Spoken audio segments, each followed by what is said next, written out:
Good afternoon, everybody. I'm Rashid Khadi. I'm the co-director of the Center for Palestine Studies. I could give you a long spiel about the Center for Palestine Studies. It was established 5 years ago. Six, being corrected from the floor. Established 6 years ago.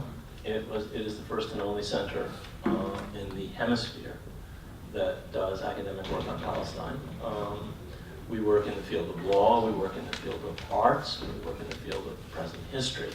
We're a small group of faculty with a shoestring budget, but we have a large number of events. Among them, programming on film, the remaining one of which this year will be a week from Monday. We'll have the filmmaker May Musri presenting her new movie. And the last one of the book series was the other evening, presentation of a book by Yasser Suleiman. And today's event is one of the last in our Palestine and Law series, and it will be a presentation by Emilio David, whose paper was circulated. Let me introduce Emilio, and let me introduce the two people who will comment on this paper, and then I'll hand it over to him for a 10-minute presentation on the paper that you should already have had a chance to look at. And then that will be followed by our two commentators. Let me introduce them. Emilio David was born in Chile to a Palestinian family from Beit Jada. If you know anything about Palestinians in Chile, that's not unusual. They're all from Beit Jada if they're not from Beit Lahan or from Beit Saud. He's a lawyer specializing in constitutional matters. He's currently the Palestine and Law Fellow. That's another one of the things that the Law School and the Center for Palestine Studies have set up, our Palestine and Law Fellowship. And he is an adjunct assistant professor of law at Columbia University Law School, as well as the Center for Palestine Studies for this academic year. In 2014-15, he served as director of the International Law and Human Rights Program at Al-Quds Bard College in Jerusalem, where he taught for 4 years. Emilio holds a PhD in political science from the Institut de Sciences Politiques in Aix-en-Provence.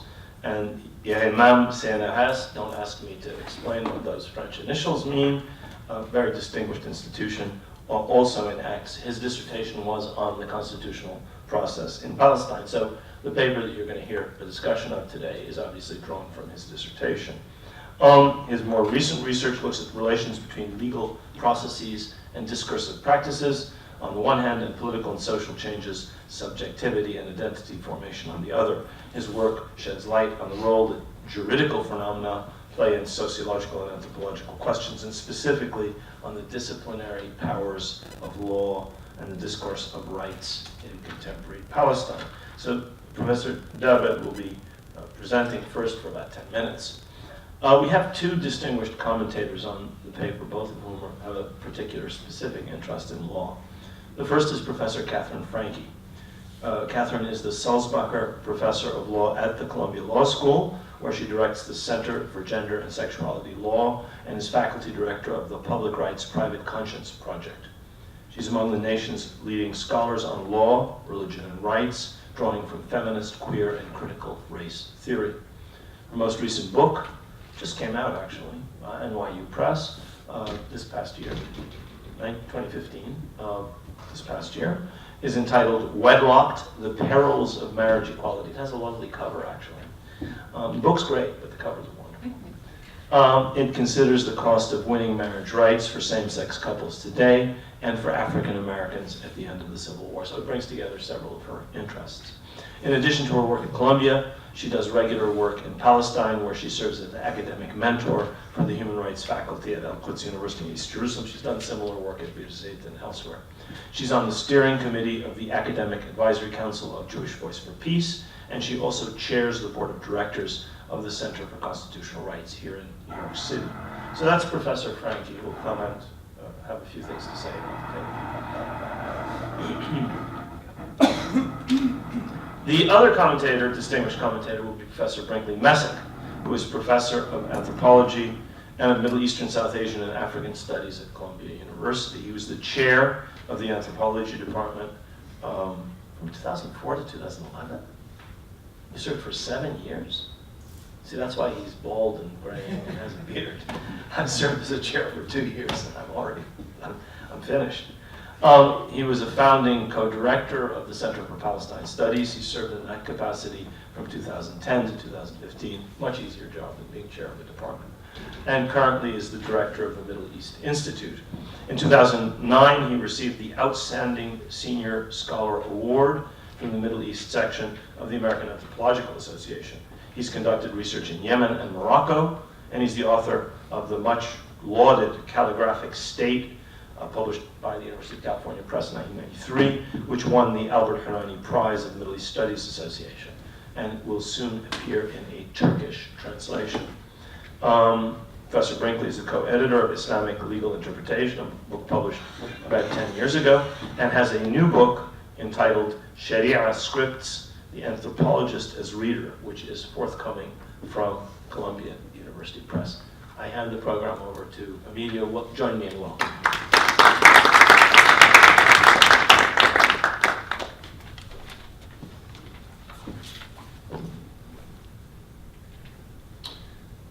I want first to thank to the entire Center for Palestine Studies and the law school to make this possible.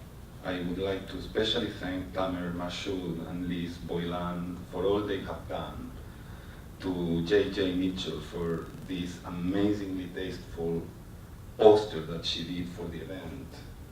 And ask people to turn off their phones, please. Yeah. You want me to do it? No, can you please turn off your phones so we don't have more interruptions?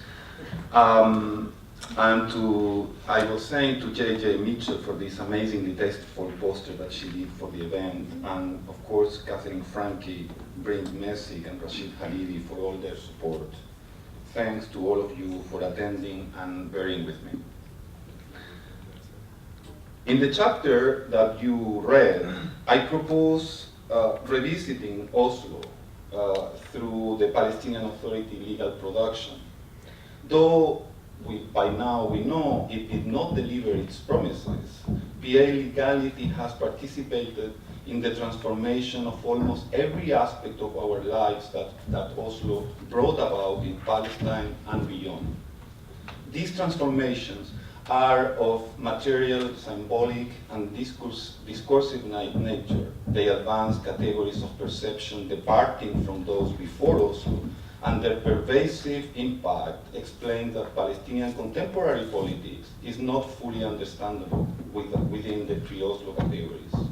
Oslo, the inception of the PA and its legal structures, carried with them a new cognitive grid for social meaning and political action. In the chapter, I reflect on what this meant for political dynamics, for identity, especially for refugees, and finally for Palestinian emancipation. These topics are, by and large, studied from the perspective of international law and politics. But we also know that the PA is at the front line of the colonial regime. Therefore, its practices and legal production are also central to understanding the broader Palestinian struggle. In the time that I have, I would like to give a couple of concrete examples of the complex ways in which these transformations operate. One of these examples is the new system, for example, of prepaid cards that the electricity law created.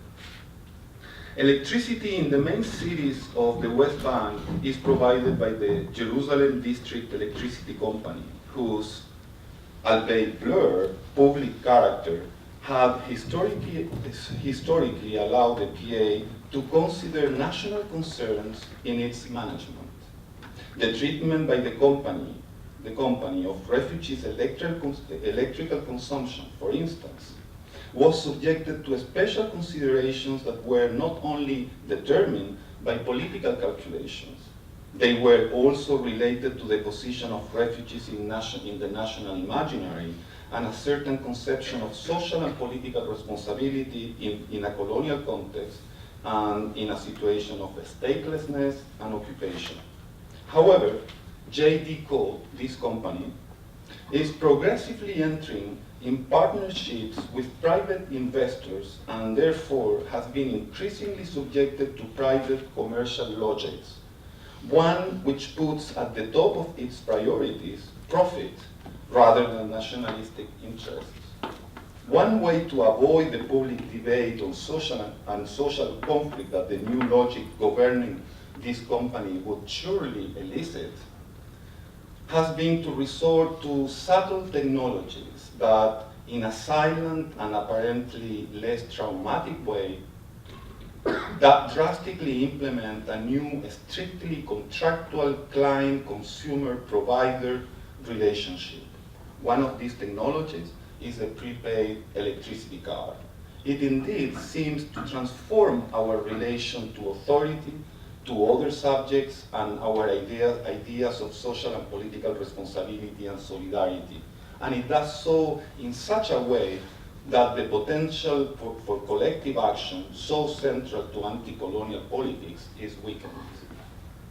In a recent interview with Ahmed, a refugee from the Ramallah area, she explained her difficulties to cope with her basic needs and her debts in a context of continuous price rises, irrevocability of contractual relations, and disappearance of the central authority in benefit of private companies. Referring to the prepaid electricity card and the changes in social practices that it produces, she said, and I'm quoting, "You know, before, when I did not have money to pay the electricity, I would go to the electricity company offices and talk to Ibrahim, whom I know since he was a child.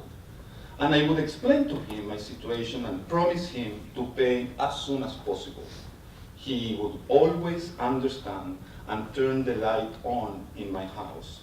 At least just the time to turn to someone else for the money or for the Palestinian Authority to intervene because they knew our situation. Today," she says, "this is no longer possible. There is no Ibrahim anymore to save me. My neighbors and relatives are in the same situation, and I do not know what the authority could do. This is a private company, right? So no money, no electricity. Who should I blame? At the end, I'm responsible for my family. All my time is devoted to offer to my children a way out of this situation. That is why I prefer to pay their education rather than the electricity. The problem is that they cannot study without electricity. Why do you look at me with sadness? Do not worry, I will manage, inshallah." End of quote. I give this example for several reasons. One, because it shows how the PA is building its economy and institutions according to neoliberal parameters in place of decolonization and liberation, and how, in these processes, law plays a central role. Second, because it gives a sense of the meaning of these transformations on subjectivities and politics. Third, because what we are seeing are processes of fragmentation that facilitate the Israeli colonial design. This strategy, rather than giving birth to any emancipatory architecture, tries to create docile subjects, policed institutions, and pacified politics. Two main elements, for sure not the only ones, have facilitated these processes, particular political economy initiatives, on the one hand, accompanied by complementary legal transformations on the other hand. For instance, financialization, debt credit, and contractualization of social life in Palestine seem to be working hand in hand as signifiers and material vehicles for the Oslo neoliberal order, in contrast to a relationship based on principles of collective political rights and social justice. They are delineating the contours of new forms of citizenship based on individual rights and choice, producing individual contractual relations with the state and between individuals, And it is through these dynamics that politics is getting transformed.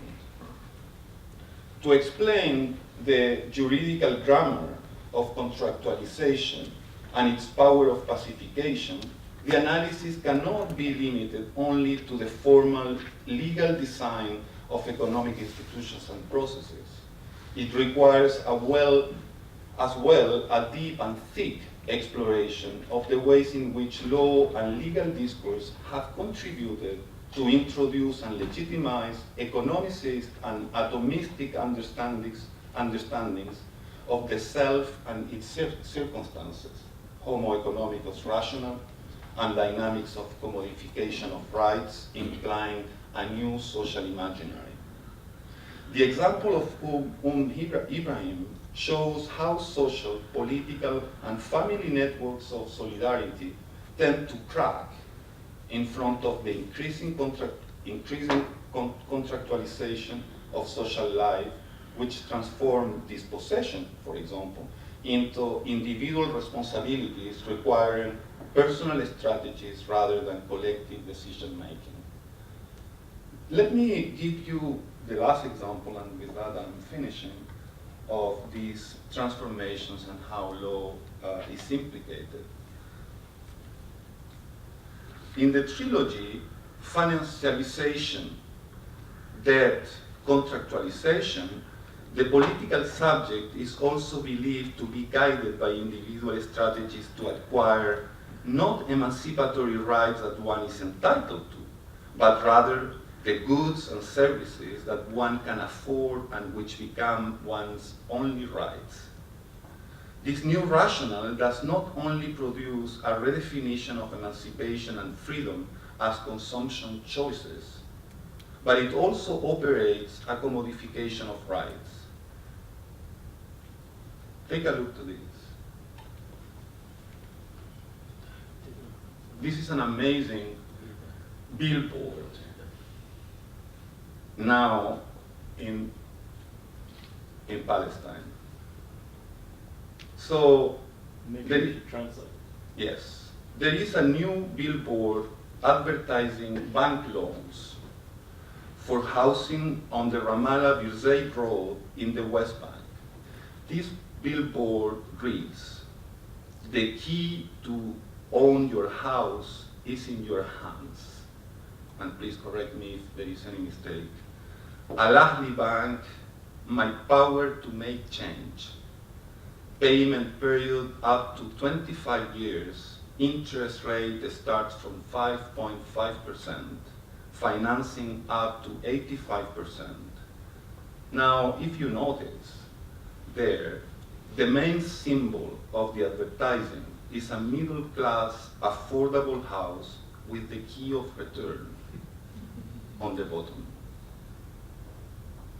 The key, as we all know, symbolizes the Nakba and the right of return. But the disingenuous magic of financialization, debt, and contractualization to which Palestinians are increasingly exposed seems to suggest that we do not have to wait anymore to realize our return to a better life. We just have to buy it. This is not part of a collective struggle, but it is in your hands, says the billboard. The power right to make this change is not our, but my power. To this end, and only in the background, there is Al-Ahli Bank offering a loan for the material actualization of this redefined right. A right that is no longer exercised by the person as a political subject, but as a client consumer. Of course, the parameters, and you can see there that, of course, the parameters defining the modalities of entitlement and access to the power right are not those of a sovereign body politic, and less so, of course, those of international law. They are the parameters of private contractual law, and more precisely, you can read that, subject to ban conditions and regulations, as the billboard clarifies at the end. It is through these concrete technologies, practices, and dynamics that my book proposes to interrogate the interplay between new forms of politics, subjectivity, and desire on the one hand, and legality on the other. In the book, I'm hoping to not only name, but also explain the actual workings of the disciplinary powers of law and the discourse of human rights in Palestine today. Thank you so much.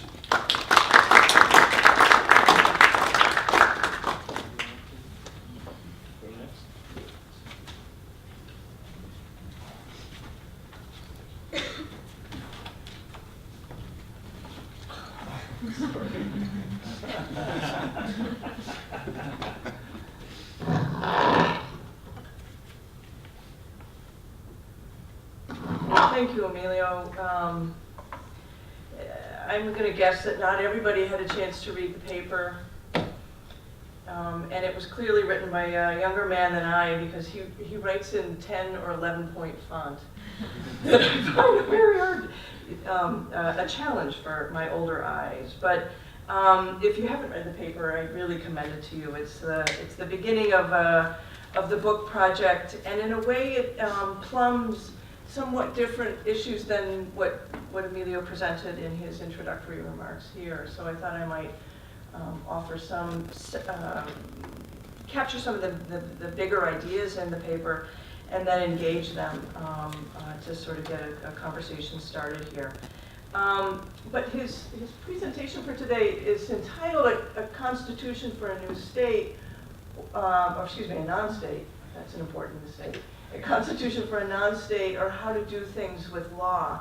And I would actually propose thinking about a companion question, which is how to do things with a constitution under conditions of occupation. Because the chapter we read proposes to consider in a very thick and problematic way what it means to undertake lawmaking, and particular kind of lawmaking, whether it's a basic law or a constitution, which in many ways are the same thing in the context of Israel and Palestine and some other countries, but how to undertake lawmaking and constitution making where emancipation or sovereignty is actually not the output, is not the result of that constitutional drafting exercise. I brought with me the US Constitution, which every good law professor should have somewhere nearby. And of course it begins with the incredibly important phrase, "We the people of the United States." Now in uttering that phrase as the opening words of the US Constitution in 1787, a state is thereby constituted. This is a performative act. The uttering of a constitution in the American context, in the US context. Not so in the constitution and constitutional drafting exercise in the Palestinian context.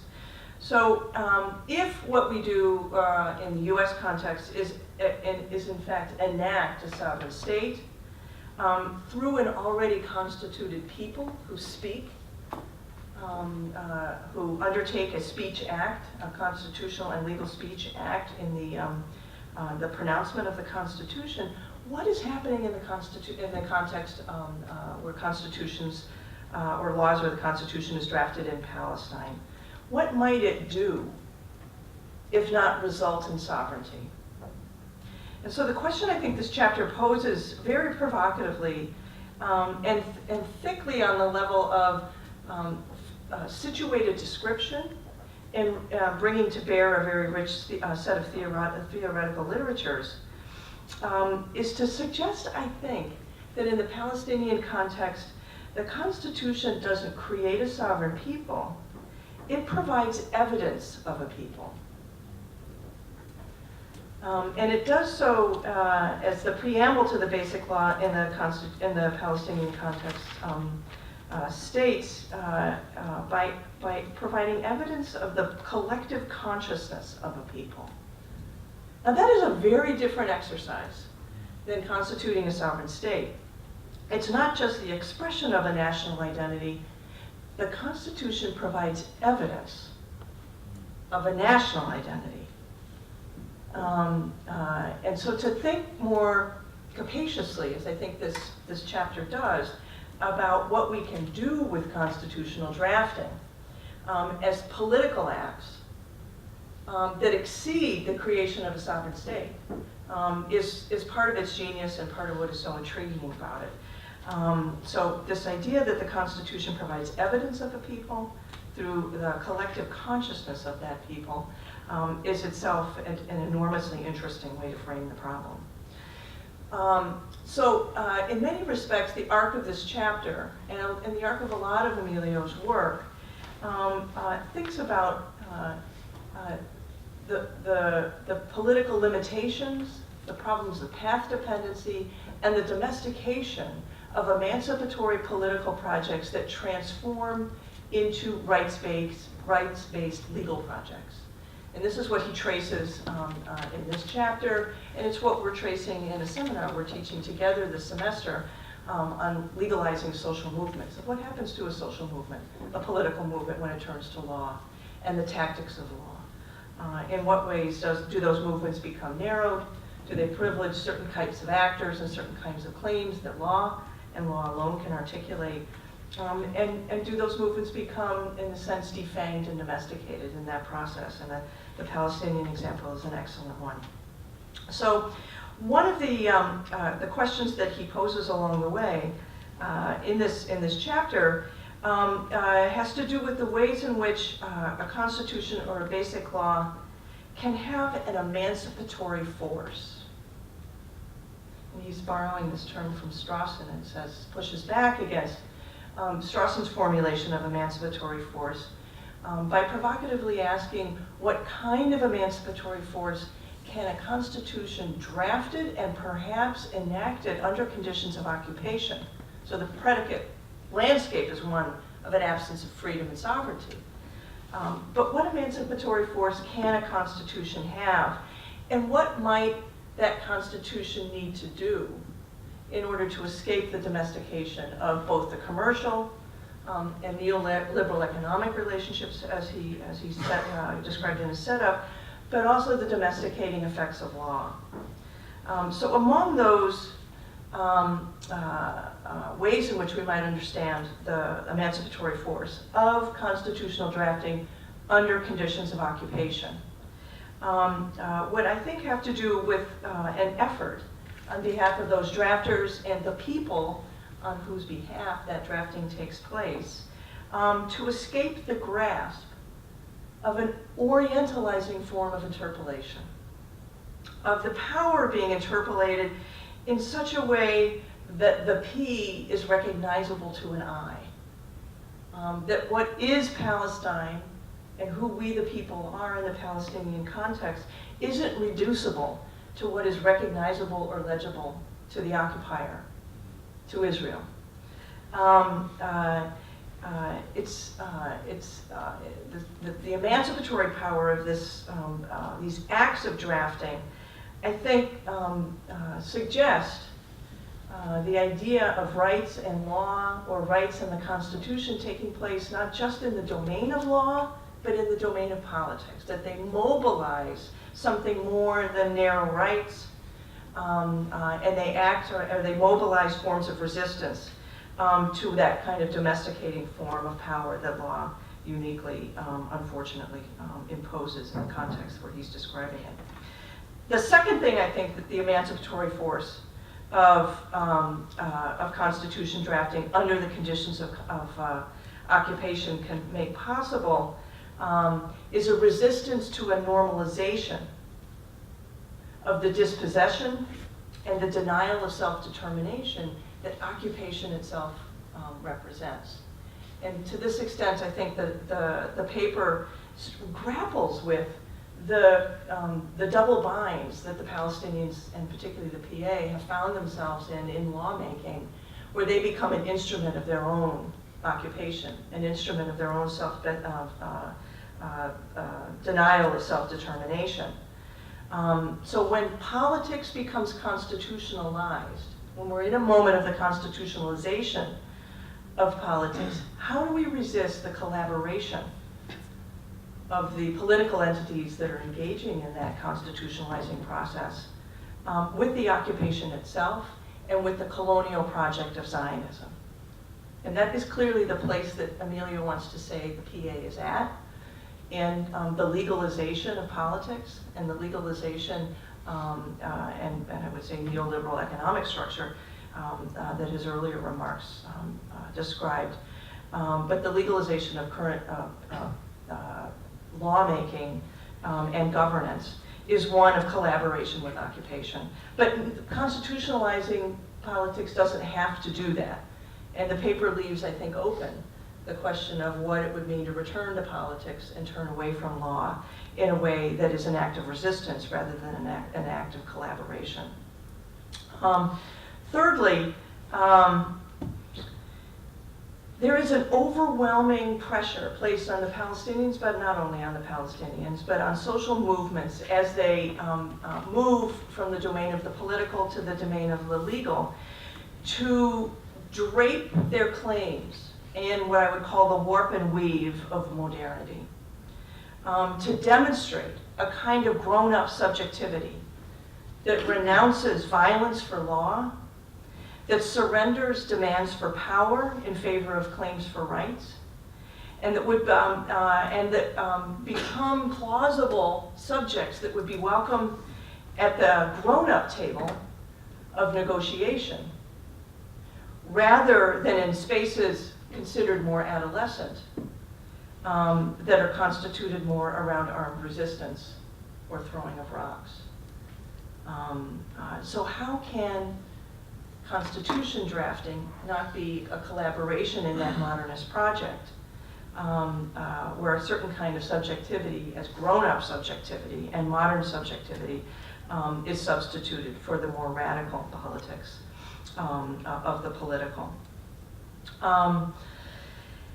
Lastly, with respect to the emancipatory force of drafting of a constitution under conditions of occupation, the chapter, I think, provocatively suggests that there are ways in which the turn to drafting a constitution can resist the moral hazards identified, or moral hazards that I think are endemic to what Bourdieu describes as a juridical field. The students who are here, who have been reading Bourdieu with us, would know, have been exploring this a lot this semester. But in so many ways, a constitution is a political warrant as much as it is a legal document. And clinging to the politics and the power that underwrite the drafting and the enactment of a constitution as an act of political resistance and of emancipation is a possibility, but one easily lost in the current context in which Amelia was writing. So for me, the most profound question that the chapter presents is that of how a constitution and its drafting can remain a tactic of resistance rather than evidence of the final success of that campaign of resistance. If we think in the United States context, we resisted British violence and did so through the enactment of a constitution as the final point, a punctuation at the end of that resistance. But how can it, provocatively, how can a constitution that's being drafted under conditions of occupation actually be something that is part of that resistance in media res? Not at the end, but in the middle, is the challenge, I think, that Emilio's chapter presents for us. Specifically, and I'll talk to you more about this ourselves later, I think that there's slippage in the chapter between the distortions of constitutional drafting that are imposed by the occupation itself, as opposed to those that are imposed by Oslo. I think we wanted, and you do, differentiate between the occupation and Oslo, and in some sense Oslo solidifies the disabling conditions and structures of the occupation and conscripts the Palestinians in the work of occupation itself. and then thus renders constitutional drafting an exercise of enabling the denial of Palestinian liberation or freedom. But I'd like to see you pull them apart somewhat and differentiate for the reader those challenges that are about the occupation itself and those challenges that become more acute or that transform in the post-Oslo period, where the occupation takes on such a different flavor and takes on the flavor of international law. So I will surrender to Brinkley Messick, who I have no doubt will come at this issue very differently than I have. But I want to thank you, Emilio, for giving us this chapter and for bringing us together to talk about it.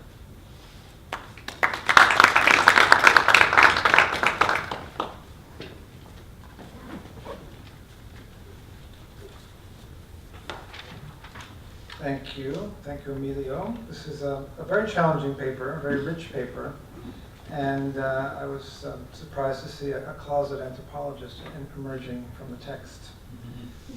Actually, not so closet. I mean, many explicit references to many important moments in recent theory and anthropology. And I thought about what kind of anthropological work has there been done on constitutions, and I couldn't think of any. And then I realized I wrote something about it. And I was mostly interested in the larger scale of transitions in Yemen from the Ottoman period all the way up to the Republican era. And I wrote a little bit about constitutions there because they had no colonial period.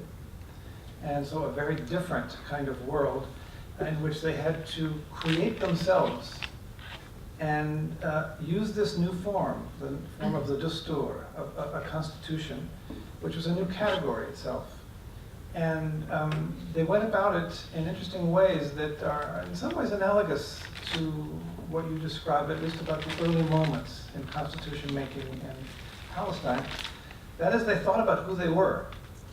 And they set about having discussions in various towns and among various groups to negotiate the language and negotiate the kind of text it would be. And they had a formula for the Sharia being the source of all law, and they had other things they had to agree on and figure out. But they wanted to join the community of nations, in a sense, become a state, a nation state. And so the document they had to produce after the revolution in Yemen, after 1962, was a constitution. And it's interesting. It's interesting to me, the new language that was produced using older language, taking the older discursive authority of the Sharia, for example, and backgrounding it into all the subsequent legal work was new kind of codification, which foregrounded the legal principle itself. They would speak about this law had a qanun, and it would become the new authority, the background for which would be the old jurisprudence of the Sharia.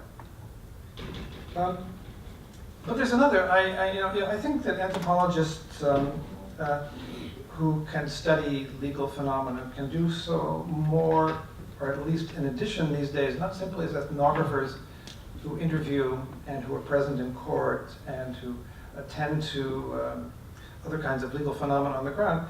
They can also be readers. And for that, I think you have given us some very interesting hints of what kind of reader you are in an anthropological kind of way. But I would like to suggest an interesting model, which again goes back to the notion of the American Constitution, and specifically to the work of Michael Warner, who wrote a book, Letters of the Republic, Publication and the Public Sphere in 18th Century America, which is an amazing reading of what kind of discourse the Constitution was, the American Constitution. And it had a lot to do with its written form, its material form. Print was new, it had a new kind of authority. And the whole notion of the bit that Catherine read from the opening of the Constitution, we the people, is pondered at great length by him. Because in some sense that people did not exist before that language. So they weren't a constituting authority, they were themselves constituted as a people through that textual act, that act of writing. And he ponders that at great length. And he even has in that chapter a long quotation from Derrida, about thinking about, Derrida's commonly thinking about what is a signature and these kind of things. Very interesting. I think this is why you should read. You should think about what is a signature and not experiences. We know what a signature is. Derrida goes in eventually talking about those who signed, who were in some sense representatives, but yet then the signatures were taken away in a certain kind of place. And Derrida said the signatures got a name. Sort of reverses the order of how you might have thought things might have proceeded, but in the textual realm of text itself, in reading, there are other possibilities of seeing things. And I think you were pointing in these directions. I mean, it's no longer a question of print, and his work on the authority of print is crucial to how the texts, the American Constitution circulated, and how it was read and how it interpolated every reader by this incredible circulation. And I was sort of, in the case of the constitutional material that you work on, it's an amazingly complicated thing. It's not, there is a basic law, there is, but then promulgated late, amended continuously, and then falls into sort of disuse or unuse or as if it's lost. And the first thing that struck me about your work was it's a reading of something that's totally uninteresting, failed, irrelevant, commonly rejected as of no consequence at all. But there's a productive reading of it. It says in its constitution, in its making, in its lawmaking, it indexed the realities of that moment, which were to understand what it was to be a Palestinian under occupation, and to understand the history of the struggle. And those kind of realities were, in a sense, indexed in the early production. And so there's one whole reading that's about that imagined but then betrayed text. That you say that their experiences under colonial occupation were cast in the text. And so there's that moment that I think you redeem as interesting. The text which is implicitly, by all understandings, not interesting, not relevant, not applied, all these kind of things, there is something in that moment that is worthy of our attention. It's a kind of dialectical reading right at the beginning, that it both reflects something and also it produces something new. And most of your paper is about what is produced and what the generative qualities of these texts. And you have a sort of a processual view, and you take us through a very detailed kind of steps of micro developments in these texts that track the continuation and the entrenchment of Oslo, and the entrenchment of, and the advent and the entrenchment of neoliberal kind of contractualism and all that you talked about here. And so it's an important, even though these are failed texts in some kind of ways, they're important for tracking that reality.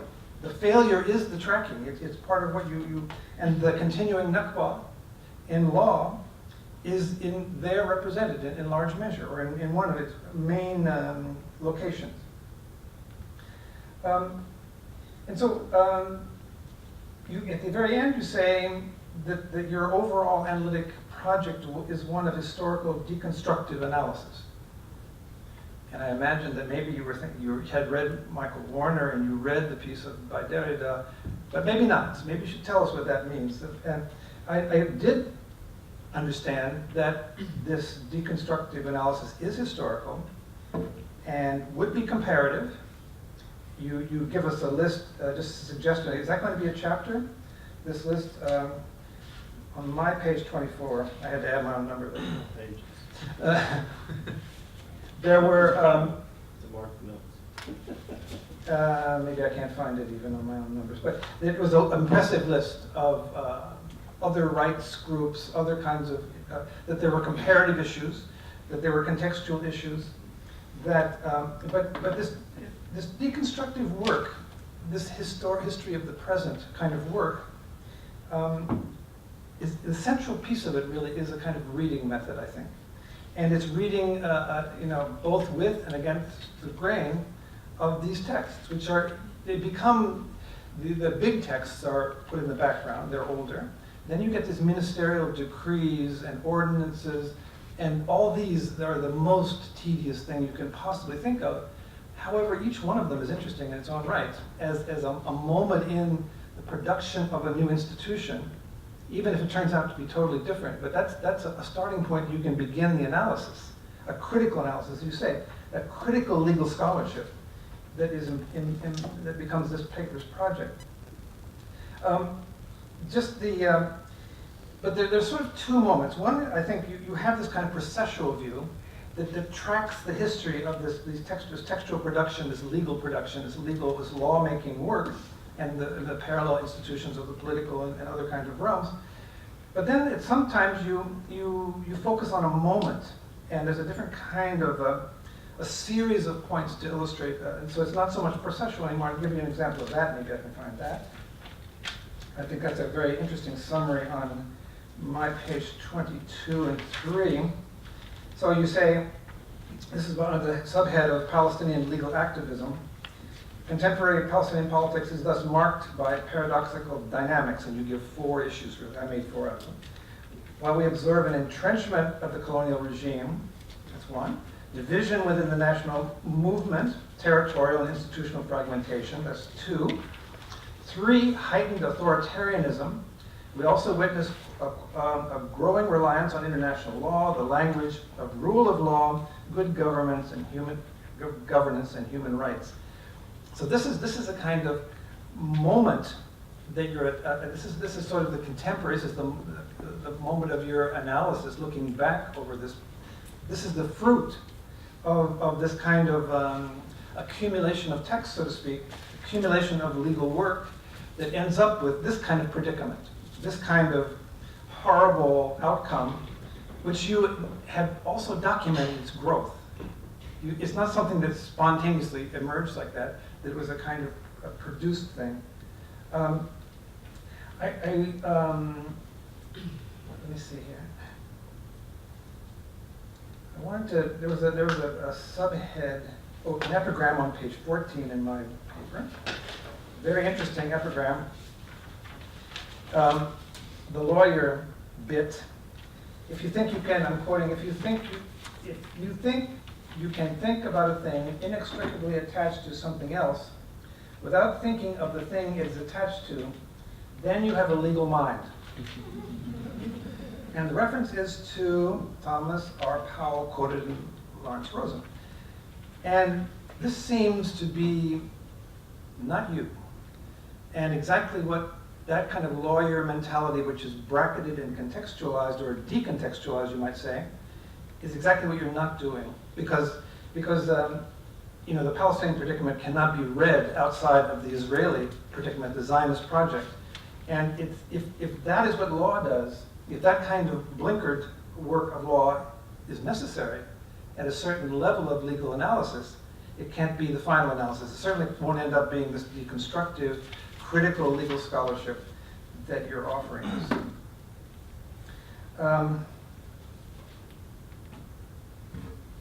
Maybe I'll leave it at that. Thank you very much.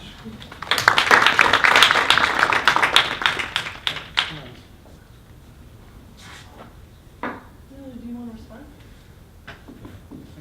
Yeah, sure. Anything to say in response to these 2 comments? That sounds like a good idea. Thank you so much for the time and the comments. I was taking notes not only to respond now, but I'm sure to continue working on this. I mean, this chapter is a raw material that is growing as we are teaching.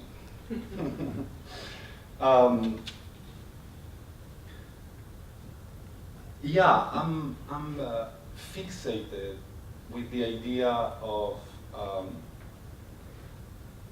showing or trying to describe what legal processes in Palestine have done, rather than continue the litany about the failure of Oslo. I think we are not understanding Oslo, and this is politically very dangerous, I think, and therefore the analysis is politically very relevant. I think we are not understanding Oslo and what it did to us if we believe that Oslo is a failed process that is behind us. I think Oslo, in so many ways, is all around us. And in part of this paper, I even say we are caught in Oslo. And I want to show you one last picture that somehow, in a very ironic but sad and tragic way, shows how the very Palestinian mind seemed to be caught within Oslo. Is this picture of the 2011 marathon, right? It's 2011? No, 2014 marathon in the West Bank. You can see that. It's amazing, no? This is done on the name of freedom of movement. But basically what you have are Palestinians running along the wall, having the wall on both sides. I don't know if that is only a perspectival effect, but this is how I see it. They are running along the wall like caught by it. Turn the lights down again, just so people can see this. And when I saw that the first time, I was going to teach at Al-Quds University in East Jerusalem, and I was shocked by this, that the right of movement can be illustrated by this, and that there is no surprise in seeing Palestinian runners running along a wall that is basically oppressing them and marking where they can run and in which direction they can go, which is something that I think Oslo is doing, right? I mean, it's dictating behaviors, it's subjecting not only physical bodies, but minds. And really, I'm very aware that the paper may seem somehow and sometimes excessively totalizing, as if we didn't have any way out of Oslo and its order, political order. It's not really what I mean. I think there is potential for resistance, and resistance is happening every day. I don't mean that Palestinians are these. What I mean is that Oslo is trying to make them to become these. And in many ways, it has successfully done that. In others, happily not. And we have the teachers' strikes, but so many other expressions of resistance in Palestine every day.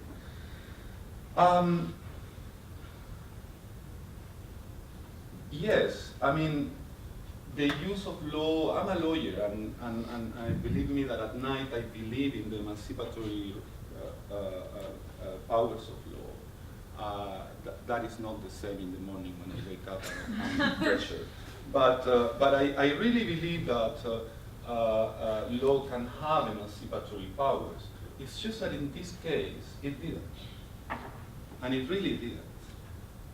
I don't think that the Palestinian legal structures, the PA legal structures, have emancipated in any meaningful way. They tried, and they, for example, gave evidence of the existence of people, and more than that, they defined these people in a constitutional, in a legal way. But I really think that that identity can have a constitutional dimension, and this is what I try to describe in parts of the paper.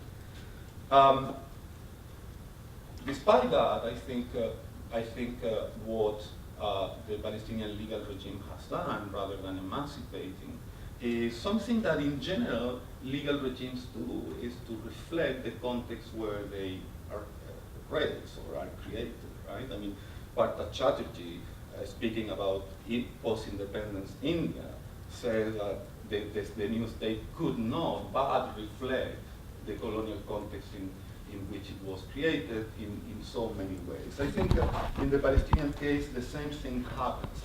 And the book what the book is trying to do is to explain what was reproduced and how. What I think it was reproduced, not only but mainly, were certain classic colonial patterns, which we can see in all colonial realities. The non-sovereign status of Palestinians from the PLO was rearticulated in the PA. Authoritarian forms of domination, needless to say anything about that.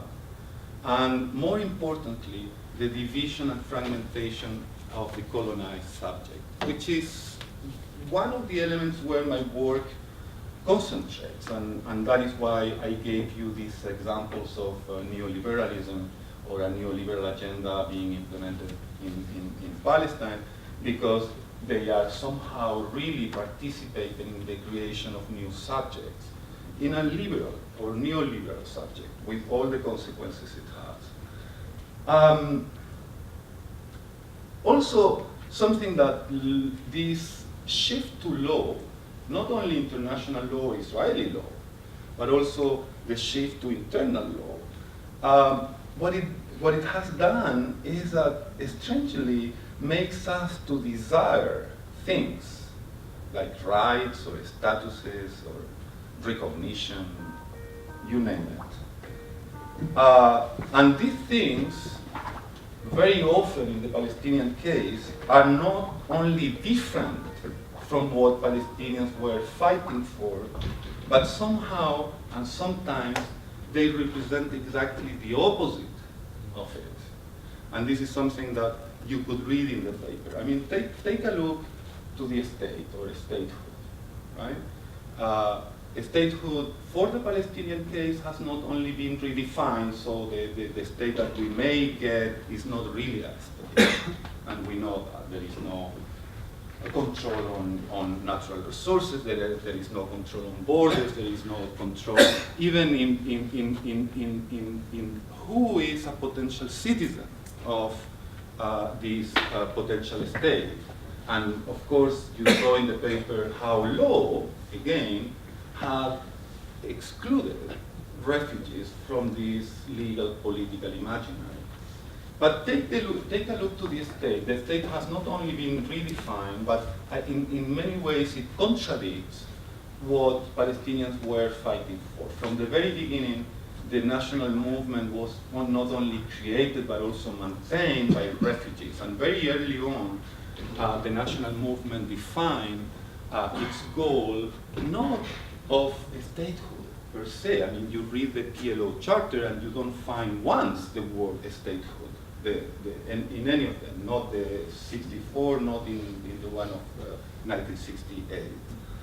But rather, the goal was the liberation of Palestine and the return of refugees to their land. Well, in the ways in which the state or statehood is being negotiated today, we know that any potential state or Palestinian state will be built on the very renunciation of the right of return. This is exactly what Palestinians were fighting against. And today, they seem to be obsessed by the desire of statehood, even in these terms. So what I'm trying to deconstruct is precisely how that happened, how law plays a role, how law facilitates and introduces these new categories. And I think the examples that I gave at the beginning of my presentation are examples of powerful examples of it. Now, I'm glad, Bryn, that you noticed the anthropological wing that I try. Effectively, I am a sort of amateur anthropologist. And why? Because researching in Palestine on law, it became so clear to me that a normative analysis of law would not make it, that the only way of understanding what was going on there is to take a thick look to the context and to the meaning that the actors of this context attribute to these laws and to their actions and the consequences of them. So,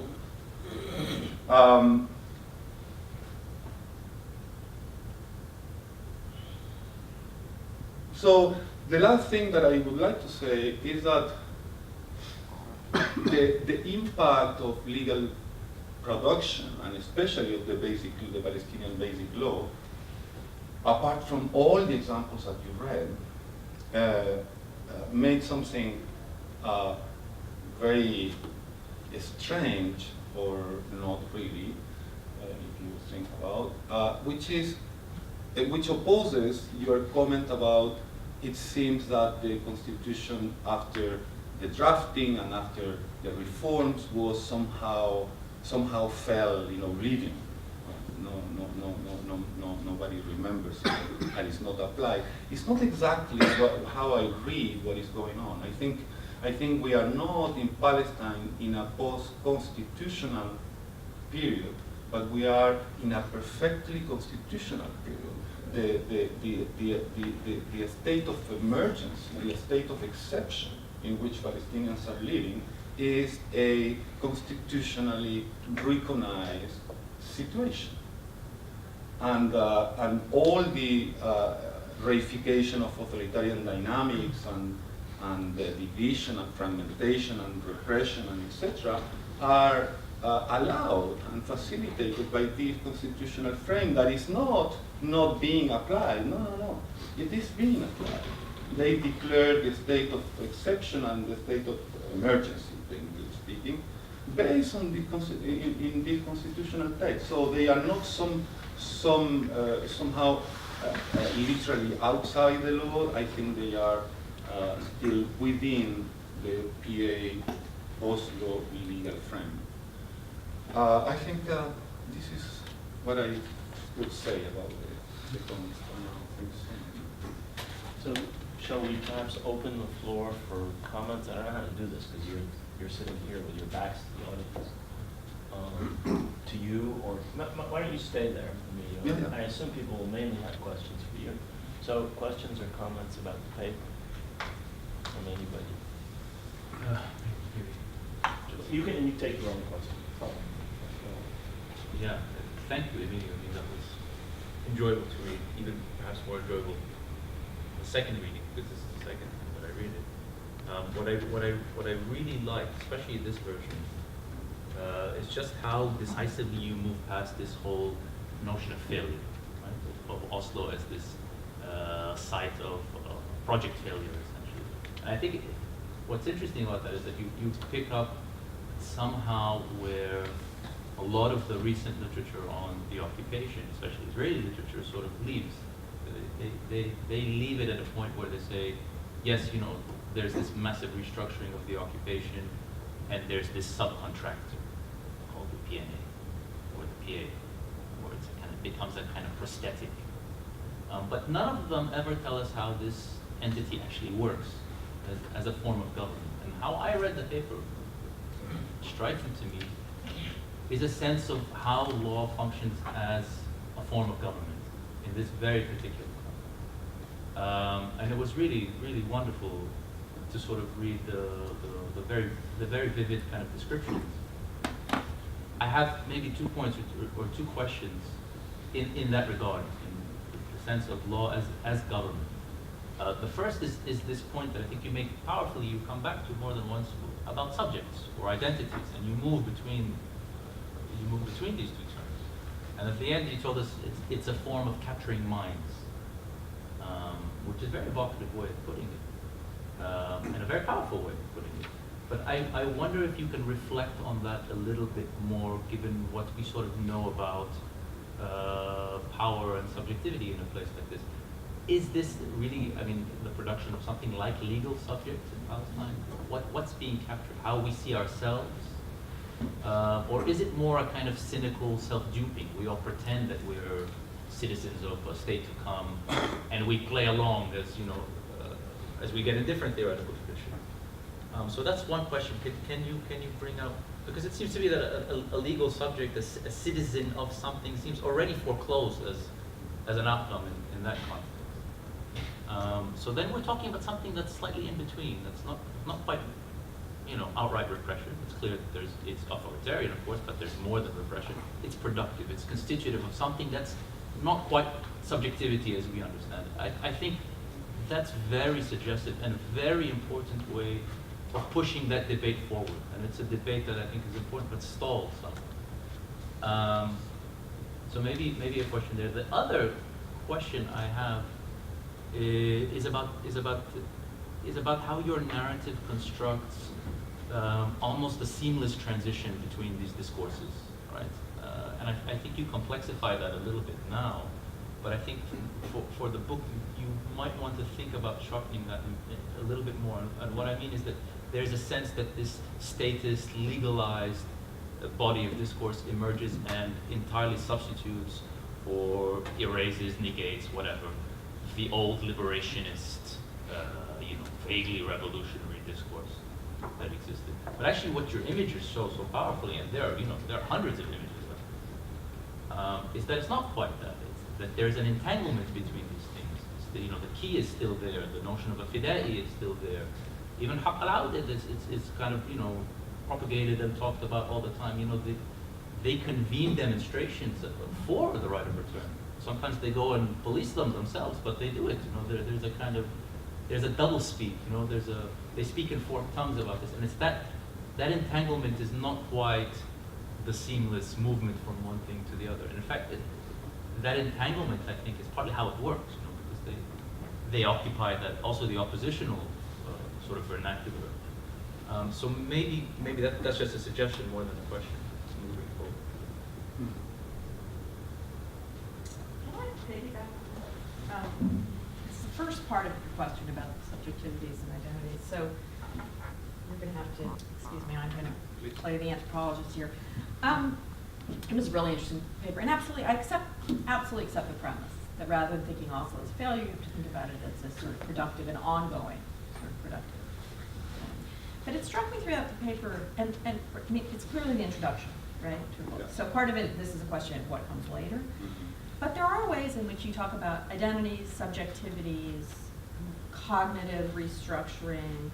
In the example you started with, I can't remember her name. You talk about sort of a remaking of networks. And it struck me, and then a part in the introduction you talk about where the PA is creating through all these different roles. It's fragmenting the society because you have these different roles. But those aren't the same thing.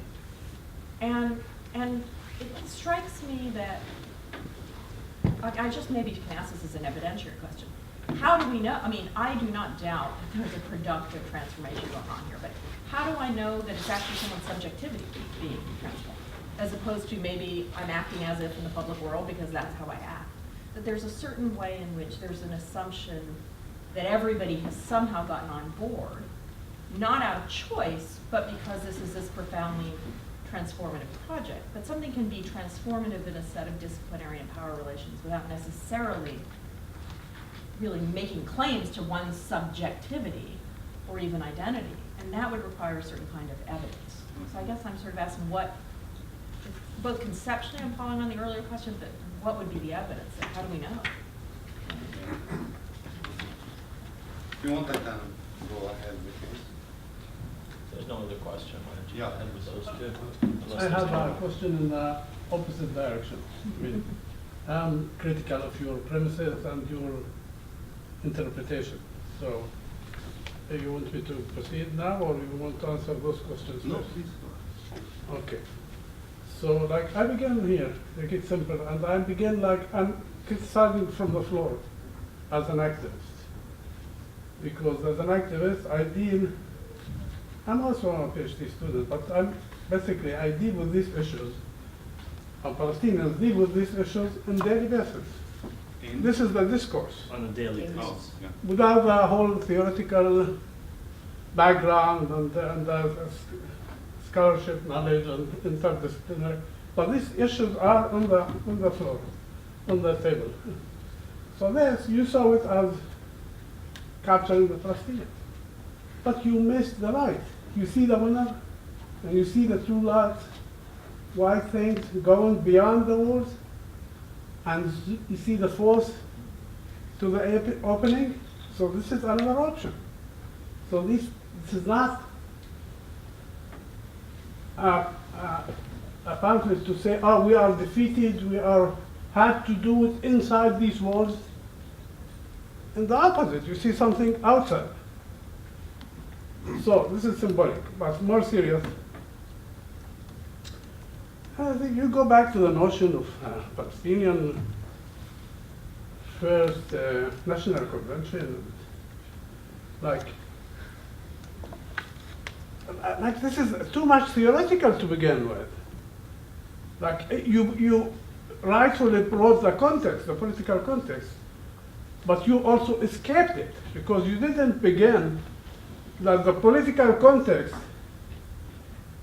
and Oslo begins exactly when the resistance were only able to achieve Oslo.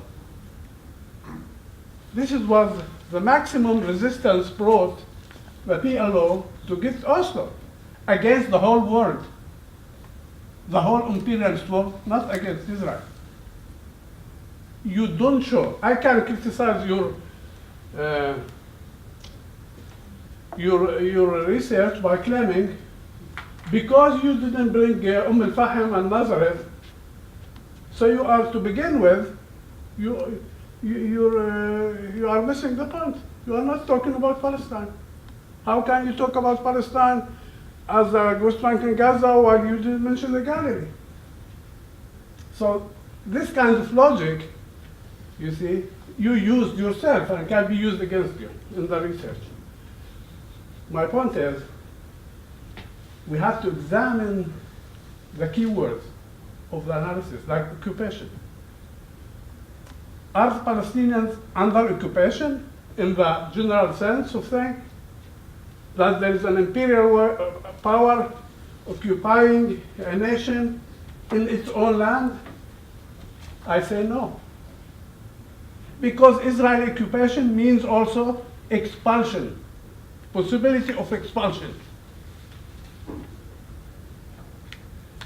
And the continuous work of fragmentation of the Palestinians. So in this case, if collaboration can keep the Palestinians in place, it's a success. It's a great success compared to 48. What you can claim, this is, betraying the Nakba by building a house in Ramallah. So I say, this is a first step against the Nakba by building a house in Ramallah. And really practically, how you see it. Talk to people, how do you see it?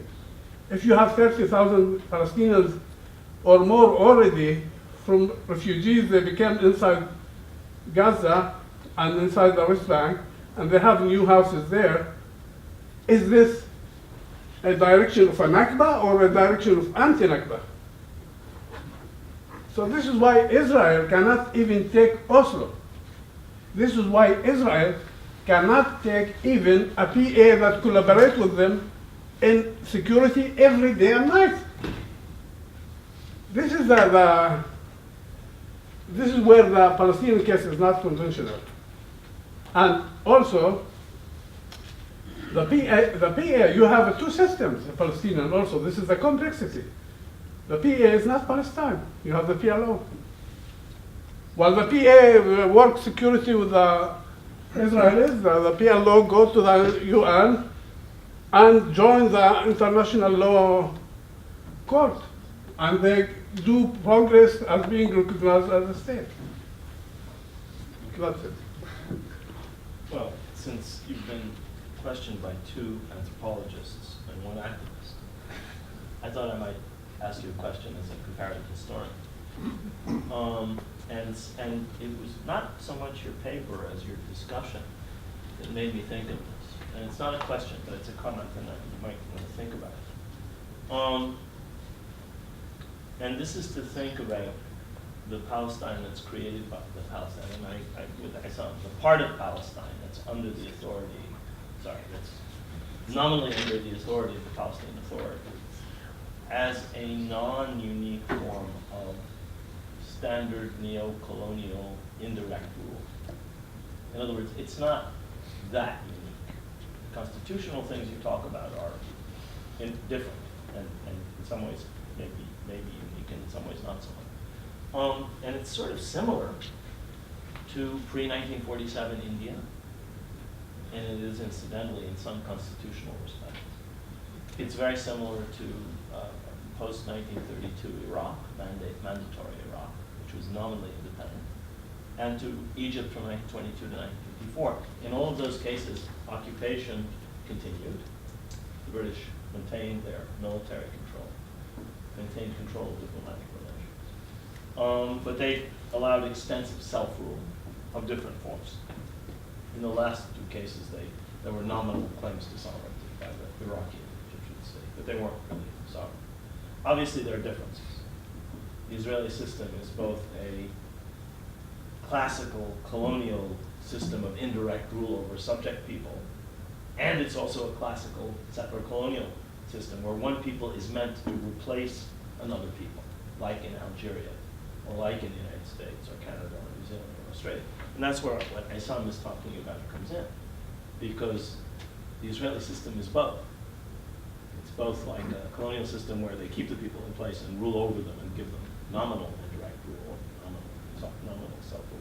But in the project is ultimately a replacement, meaning another necro-retention, or some means of removing what's left of Palestinian people to replace that with Israeli people. So I don't know where that fits as indeed what you're talking about, but it occurred to me, especially in the last part of the discussion. So just throw that in. Please.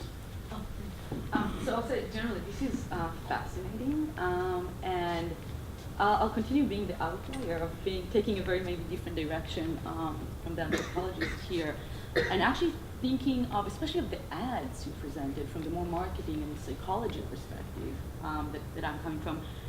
And first of all, I want to say I think there is a whole book just about advertising and marketing here with those ads, because it's fascinating. Like if you don't see those things on the ground, I think this is fascinating. But you tie these to the constitutional discourse in very much one way, I guess, and sort of how this fits within the constitutional construction. And you know better than I do, that might very well be the case, but I have to say, for me, seeing these, there are three potential options. I'd love to hear from you, which one is it, or is it a combination of those? And one is that this, moving to this type of advertising really reflects, right, this general constitutional movement and something that is very much under the PA and under this sort of general post-Oslo movement. But this could also be sort of a call from the people, right? A very bottom-up approach, suggesting that maybe not enough is done on the more national or PA level, and sort of trying to constitutionalize, right, those rights to the individual. So the use of the individual means, right, like the mortgages or the marathons are coming as, and you sort of said it, but I guess maybe said it partially, right? It's sort of like a constitutional construction from the people because it's not coming from above. But it could also say, like, the market, the business perspective could also be just like, this is an extremely cynical use, right, of people's desire for those rights because you're lacking so much, actually, because there's not enough done on the constitutional side. And you're not going to get, right, sort of, again, like from the cynic perspective, is going to be something like this ad is actually building on the psychology of the right of return is so far, right? Your closest way to get to the key is sort of the mortgage for the very individual house. This is not part of.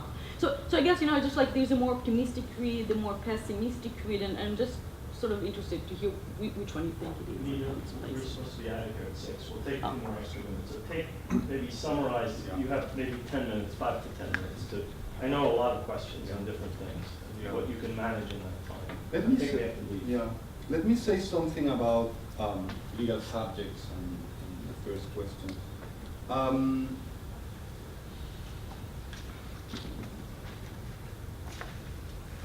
And at the same time, I think it engages with your question.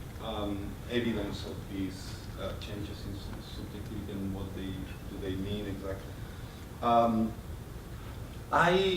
I don't believe, from my experience working on law in Palestine, that Palestinians are pretending. when they speak about rights, when they speak about statehood. Many of them, and Lori Allen refers to that, many of them are cynical. Many of them instrumentalize the use of the language of human rights and statehood in order to accomplish certain personal, sometimes personal projects. But we will have next week here the director of ANHAC. I have been working in other institutions in human rights training or by the EU.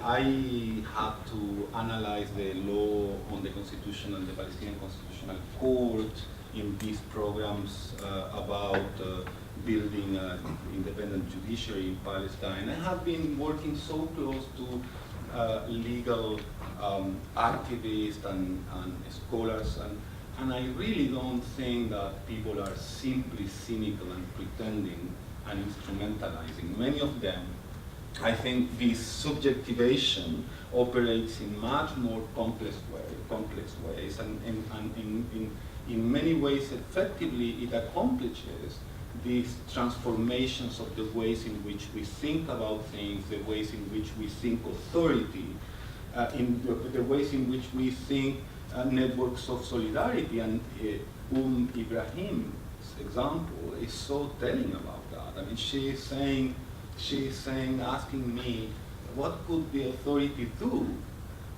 Because in her mind, the relation electricity authority that she saw so evidently before, it doesn't exist anymore, and somehow it changes a certain understanding of political responsibility, right?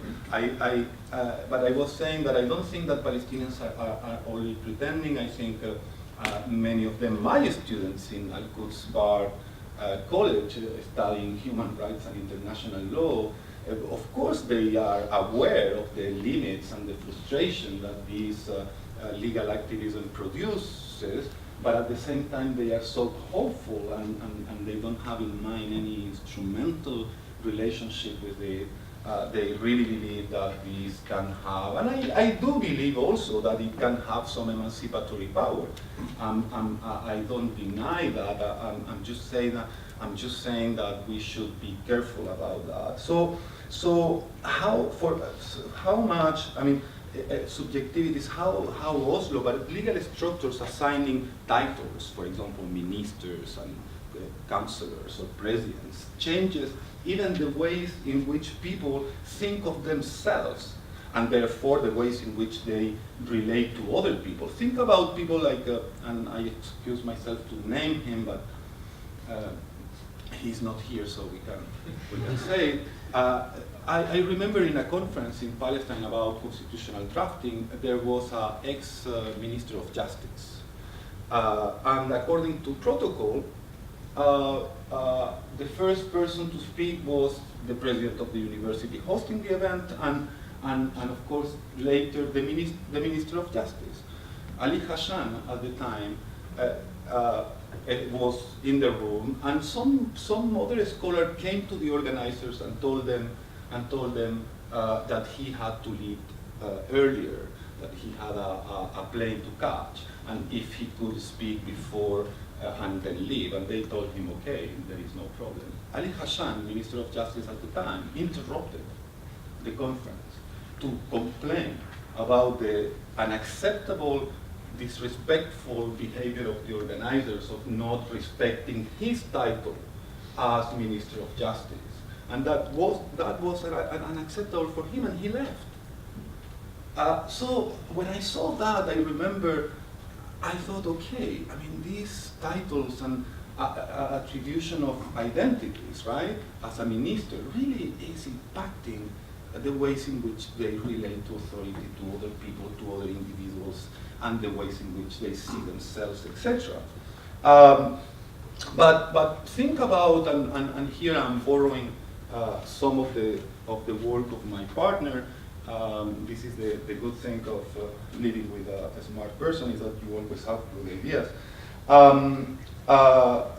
She was telling me how, for example, all this neoliberal agenda being implemented in Palestine was trying to change the ways in which people understand solidarity, for example, and responsibility, and etc. So people were being given loans to start a small enterprise or shop, but very, very quickly, the people giving these loans realized that some of them were going into bankruptcy.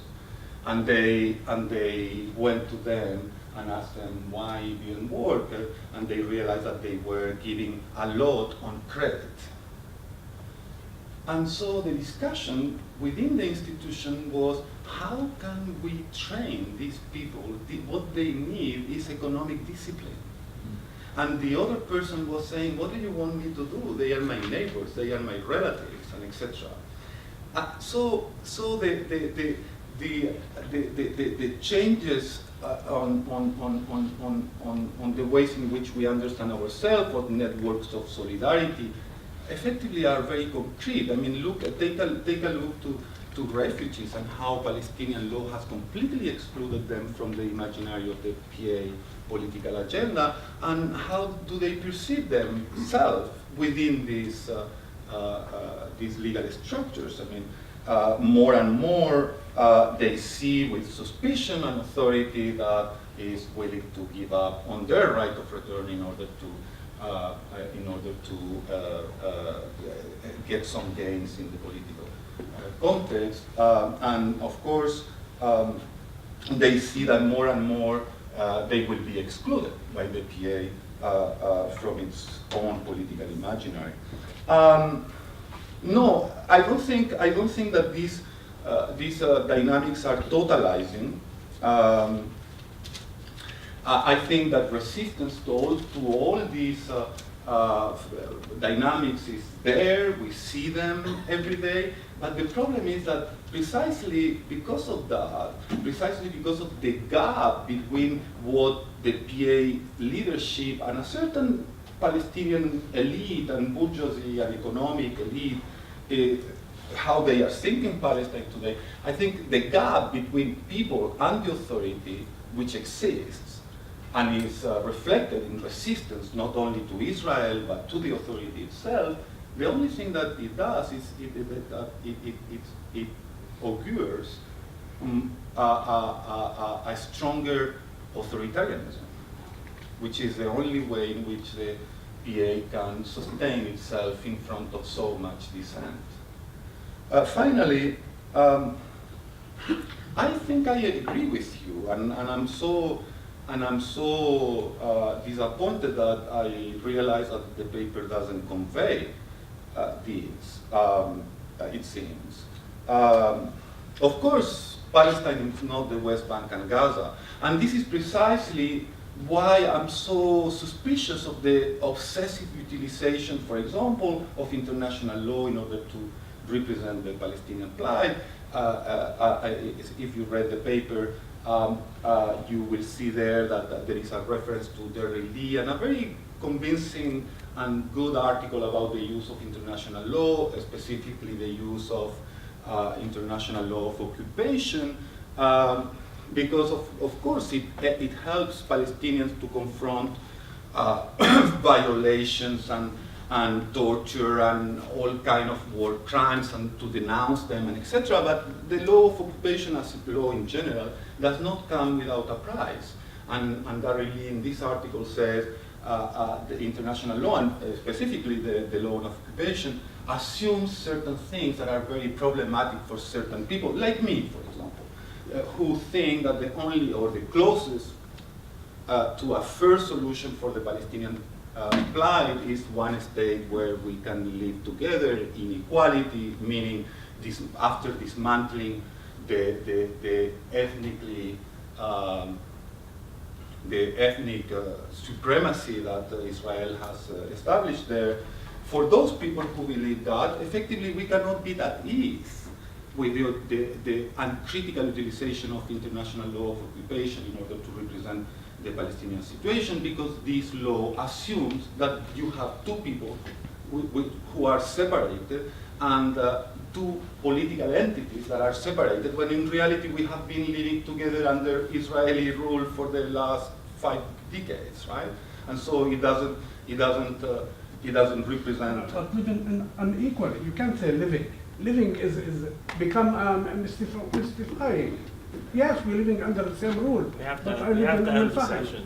and they live in the Nablus. So that is why you appeal to rights, but the problem is that rights are not necessarily emancipatory, and that is precisely why I want to make these parallels to critical scholarship on other movements like Black movement in the US, LGBT, etc., to which Catherine Frankie is helping me so much.